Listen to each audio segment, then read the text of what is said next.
Welcome to the Scifi-ology podcast, where we dig up the gems of science fiction past and present them to you right here for your listening pleasure. I'm Scott Johnson, and this time we're going to do something a little bit different. We're going to be reading an entire book over a series of episodes over the next coming weeks. The book in question is A Princess of Mars by Edgar Rice Burroughs. So each episode moving forward, we're going to be doing one to multiple chapters, depending on how long. We're going to try and keep each episode to about 30 minutes. So without further ado, I present to you A Princess of Mars by Edgar Rice Burroughs. Forward. To the reader of this work. In submitting Captain Carter's strange manuscript to you in book form, I believe that a few words relative to this remarkable personality will be of interest. My first recollection of Captain Carter is one of few months he spent at my father's home in Virginia, just prior to the opening of the Civil War. I was then a child of but 5 years, yet I well remember the tall, dark, smooth-faced, athletic man whom I called Uncle Jack. He seemed to always be laughing, and he entered into the sports of the children with the same hearty good fellowship he displayed toward those pastimes in which the men and women of his own age indulged. Or he would sit for an hour at a time, entertaining my old grandmother with stories of his strange, wild life in all parts of the world. We all loved him, and our slaves fairly worshipped the ground he trod. He was a splendid specimen of manhood, standing a good 2 inches over 6 feet, broad of shoulder and narrow of hip, with the carriage of the trained fighting man. His features were regular and clear-cut, his hair black and closely cropped, while his eyes were of a steel gray, reflecting a strong and loyal character filled with fire and initiative. His manners were perfect, and his courtliness was that of a typical Southern gentleman of the highest type. His horsemanship, especially after hounds, was a marvel and delight even in that country of magnificent horsemen. I have often heard my father caution him against his wild recklessness, but he would only laugh and say that the tumble that killed him would be from the back of a horse yet unfoaled. When the war broke out, he left us. Nor did I see him again for some 15 or 16 years. When he returned, it was without warning, and I was much surprised to note that he had not aged apparently a moment, nor had he changed in any other outward way. He was, when others were with him, the same genial, happy fellow we had known of old. But when he thought himself alone, I have seen him sit for hours, gazing off into space, his face set in a look of wistful longing and hopeless misery. And at night he would sit thus looking up into the heavens, at what I did not know until I read his manuscript years afterward. He told us that he had been prospecting and mining in Arizona part of the time since the war, and that he had been very successful was evidenced by the unlimited amount of money with which he was supplied. As to the details of his life during these years, he was very reticent. In fact, he would not talk of them at all. He remained with us for about a year, and then went to New York, where he purchased a little place on the Hudson, where I visited him once a year on the occasions of my trips to the New York market, my father and I owning and operating a string of general stores throughout Virginia at that time. Captain Carter had a small but beautiful cottage, situated on a bluff overlooking the river, and during one of my last visits in the winter of 1885, I observed he was much occupied in writing, I presume now, upon this manuscript. He told me at this time that if anything should happen to him, he wished me to take charge of his estate, and he gave me a key to a compartment in the safe which stood in his study, telling me I would find his will there and some personal instructions which he had me pledge myself to carry out with absolute fidelity. After I had retired for the night, I have seen him from my window standing in the moonlight on the brink of the bluff overlooking the Hudson, with his arms stretched out to the heavens as though in appeal. I thought at the time that he was praying, although I never understood that he was in the strict sense of the term a religious man. Several months after I had returned home from my last visit, the 1st of March, 1886, I think, I received a telegram from him, asking me to come to him at once. I had always been his favorite among the younger generation of Carters, and so I hastened to comply with his demand. I arrived at the little station about a mile from his grounds on the morning of March 4th, 1886, and when I asked the liveryman to drive me out to Captain Carter's, he replied that if I was a friend of the captain's, he had some very bad news for me. The captain had been found dead shortly after daylight that very morning by the watchman attended to an adjoining property. For some reason, this news did not surprise me, but I hurried out to his place as quickly as possible so that I could take charge of the body and of his affairs. I found the watchman who had discovered him, together with the local police chief and several townspeople, assembled in his little study. The watchman related the few details connected with the finding of the body, which he said had been still warm when he came upon it. It lay, he said, stretched full length in the snow, with the arms outstretched above the head towards the edge of the bluff. And when he showed me the spot, it flashed upon me that it was the identical one where I had seen him on those other nights, with his arms raised in supplication to the skies. There were no marks of violence on the body, and with the aid of a local physician, the coroner's jury quickly reached a decision of death from heart failure. Left alone in the study, I opened the safe and withdrew the contents of the drawer in which he had told me I would find my instructions. They were in part peculiar indeed, but I have followed them to each last detail as faithfully as I was able. He directed me that I remove his body to Virginia without embalming, and that he be laid in an open coffin within a tomb which he had previously had constructed, and which, as I later learned, was well ventilated. The instructions impressed upon me that I must personally see that this was carried out just as he directed, even in secrecy, if necessary. His property was left in such a way that I was to receive the entire income for 25 years, when the principal was to become mine. His further instructions related to this manuscript, which I was to retain sealed and unread just as I found it for 11 years, nor was I to divulge its contents until 21 years after his death. A strange feature about the tomb, where his body still lies, is that the massive door is equipped with a single, huge, gold-plated spring lock which can be opened only from the inside. Yours very sincerely, Edgar Rice Burroughs. Chapter 1. On the Arizona Hills. I am a very old man. How old, I do not know. Possibly I am 100, possibly more. But I cannot tell because I have never aged as other men, nor do I remember any childhood. So far as I can recollect, I have always been a man of about 30. I appear today as I did 40 years and more ago, and yet I feel that I cannot go on living forever. That some day I shall die the real death, from which there is no resurrection. I do not know why I should fear death, I who have died twice and am still alive, but yet I have the same horror of it as you who have never died, and it is because of this terror of death I believe that I am so convinced of my mortality. And because of this conviction, I have determined to write down the story of the interesting periods of my life and of my death. I cannot explain the phenomena. I can only set down here in the words of an ordinary soldier of fortune a chronicle of the strange events that befell me during the 10 years that my dead body lay undiscovered in an Arizona cave. I have never told this story, nor shall mortal man see this manuscript until I have passed over for eternity. I know that the average human mind will not believe what it cannot grasp, and so I do not purpose being pilloried by the public, the pulpit, and the press, and held up as a colossal liar when I am but telling the simple truths which some day science will substantiate. Possibly the suggestions which I gained upon Mars, and the knowledge which I can set down in this chronicle, will aid in an earlier understanding of the mysteries of our sister planet. Mysteries to you, but no longer mysteries to me. My name is John Carter. I am better known as Captain Jack Carter of Virginia. At the close of the Civil War, I found myself possessed of several $100,000, Confederate, and a captain's commission in the cavalry arm of an army which no longer existed, the servant of a state which had vanished with the hopes of the South.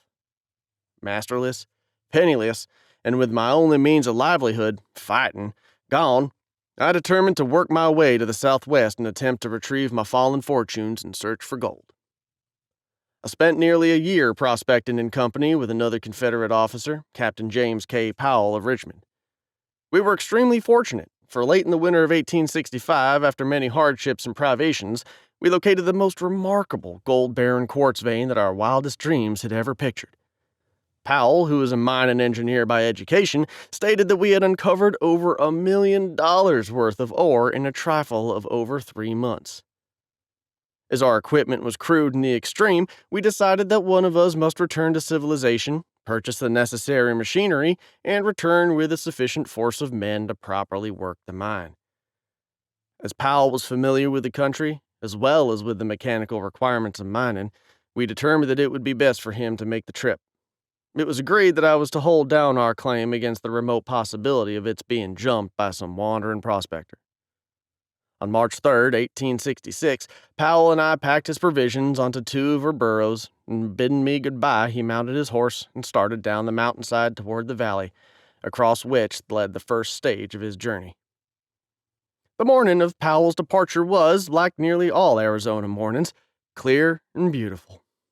I could see him and his little pack animals picking their way down the mountainside toward the valley, and all during the morning I would catch occasional glimpses of them as they topped a hogback or came out upon a level plateau. My last sight of Powell was about 3 in the afternoon as he entered the shadows of the range on the opposite side of the valley. Some half-hour later, I happened to glance casually across the valley and was much surprised to note 3 little dots in about the same place I had seen my friend with his 2 pack animals. I'm not given to needless worrying, but the more I tried to convince myself that all was well with Powell, and that the dots I had seen on his trail were antelope or wild horses, the less I was able to assure myself. Since we had entered the territory, we had not seen a hostile Indian, and we had, therefore, become careless in the extreme, and were wont to ridicule the stories we had heard of the great numbers of these vicious marauders that were supposed to haunt the trails, taking their toll in lives and torture of every white party which fell into their merciless clutches.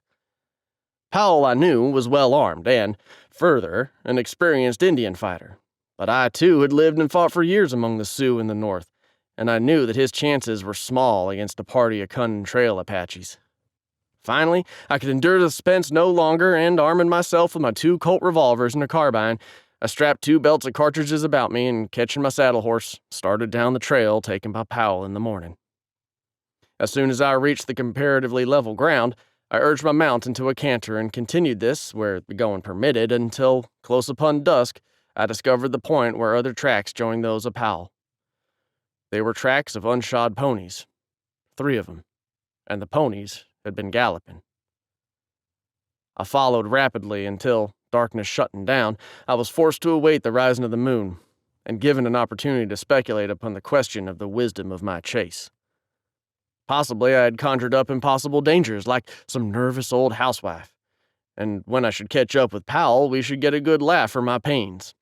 However, I'm not prone to sensitiveness, and following a sense of duty wherever it may lead has always been kind of a fetish with me throughout my life, which may account for the honors bestowed upon me by 3 republics and the decorations and friendships of an old and powerful emperor and several lesser kings in whose service my sword has been red many a time. About 9 o'clock, the moon was sufficiently bright for me to proceed on my way, and I had no difficulty in following the trail at a fast walk, and in some places at a brisk trot until, about midnight, I reached the water hole where Powell had expected to camp. I came upon the spot unexpectedly, finding it entirely deserted, with no signs of having been recently occupied as a camp. I was interested to note that the tracks of the pursuing horsemen, for such as I was now convinced they must be, continued after Powell with only a brief stop at the hole for water, and always at the same rate of speed as his.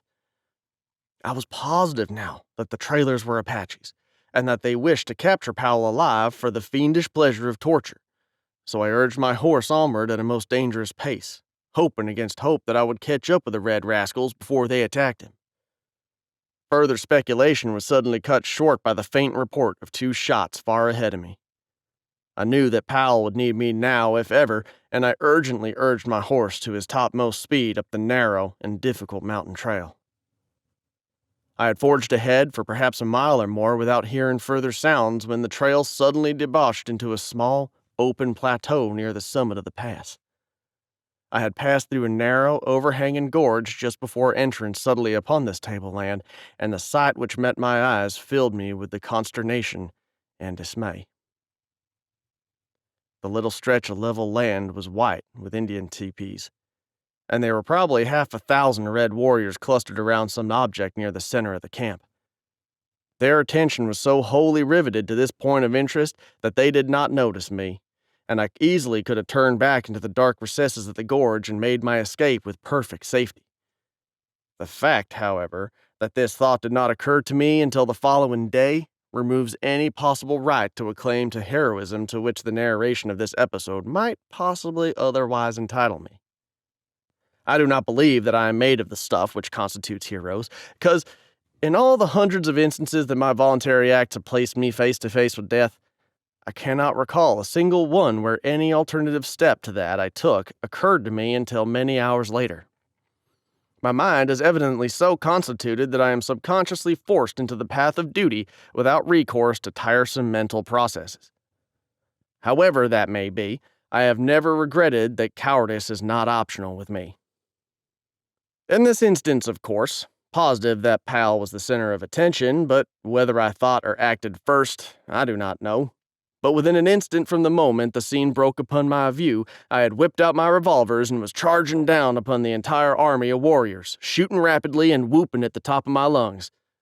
Single-handed, I could not have pursued better tactics, for the red men, convinced by sudden surprise that not less than a regiment of regulars was upon them, turned and fled in every direction for their bows, arrows, and rifles. The view which their hurried routing disclosed filled me with apprehension and with rage. Under the clear rays of the Arizona moon lay Powell, his body fairly bristling with the hostile arrows of the braves. That he was already dead, I could not but be convinced, and yet I would have saved his body from mutilation at the hands of the Apaches as quickly as I would have saved the man himself from death. Riding close to him, I reached down from the saddle and, grasping his cartridge belt, drew him up across the withers of my mount.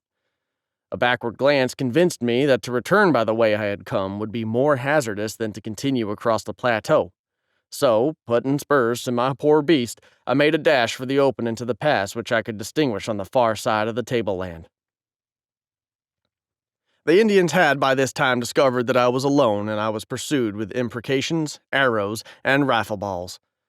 The fact that it was difficult to aim anything but imprecations accurately by moonlight, that they were upset by the sudden and unexpected manner of my advent, and that I was rather a rapidly moving target, saved me from the various deadly projectiles of the enemy, and permitted me to reach the shadows of the surrounding peaks before an orderly pursuit could be organized. My horse was traveling practically unguided, as I knew that I had probably less knowledge of the exact location of the trail to the pass than he, and thus it happened that he entered a defile which led to the summit of the range, and not to the pass which I had hoped would carry me to the valley and to safety. It is probable, however, that to this fact I owe my life and the remarkable experiences and adventures which befell me during the following 10 years. My first knowledge that I was on the wrong trail came when I heard the yells of the pursuing savages suddenly grow fainter and fainter far off to my left. I knew then that they had passed to the left of the jagged rock formation at the edge of the plateau, to the right of which my horse had borne me, and the body of Powell. I drew rein on a little level promontory overlooking the trail below and to my left, and saw the party of pursuing savages disappearing around the point of a neighboring peak. I knew the Indians would soon discover that they were on the wrong trail, and that the search for me would be renewed in the right direction as soon as they located my tracks. I had gone but a short distance further when what seemed to be an excellent trail opened up around the face of a high cliff. The trail was level and quite broad and led upward in the general direction I wished to go. The cliff arose for several hundred feet on my right, and on my left was an equal and nearly perpendicular drop to the bottom of a rocky ravine. I had followed this trail for perhaps 100 yards when a sharp turn to the right brought me to the mouth of a large cave. The opening was about 4 feet in height and 3 to 4 feet wide, and at this opening the trail ended. It was now morning, and with the customary lack of dawn, which is a startling characteristic of Arizona, It had become daylight almost without warning. Dismounting, I laid Powell upon the ground, and the most painstaking examination failed to reveal the faintest spark of life. I forced water from my canteen between his dead lips, bathed his face, and rubbed his hands, working him over continuously for the better part of an hour, in the face of the fact that I knew him to be dead. I was very fond of Powell. He was thoroughly a man in every respect, a polished Southern gentleman, a staunch and true friend, and it was with a feeling of the deepest grief that I finally gave up my crude endeavors at resuscitation. Leaving Powell's body where it lay on the edge, I crept into the cave to reconnoiter. I found a large chamber, possibly 100 feet in diameter and 30 or 40 feet in height, a smooth and well-worn floor, and many other evidences that the cave had, at some remote period, been inhabited. The back of the cave was so lost in dense shadow that I could not distinguish whether they were openings to other apartments or not. As I was continuing my examination, I commenced to feel a pleasant drowsiness creeping over me, which I attributed to the fatigue of my long and strenuous ride, and the reaction from the excitement of the fight and the pursuit. I felt comparatively safe in my present location, as I knew that one man could defend the trail to the cave against an army. I soon became so drowsy that I could scarcely resist the strong desire to throw myself on the floor of the cave for a few moments' rest, but I knew that this would never do, as it would mean certain death at the hands of my red friends, who might be upon me at any moment. With an effort, I started toward the opening of the cave, only to reel drunkenly against the side wall, and from there slip prone upon the floor.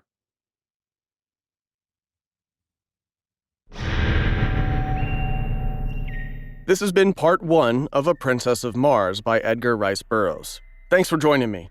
Please join us again next time where we continue this epic story. Until then, thanks for listening, and we'll see you next time.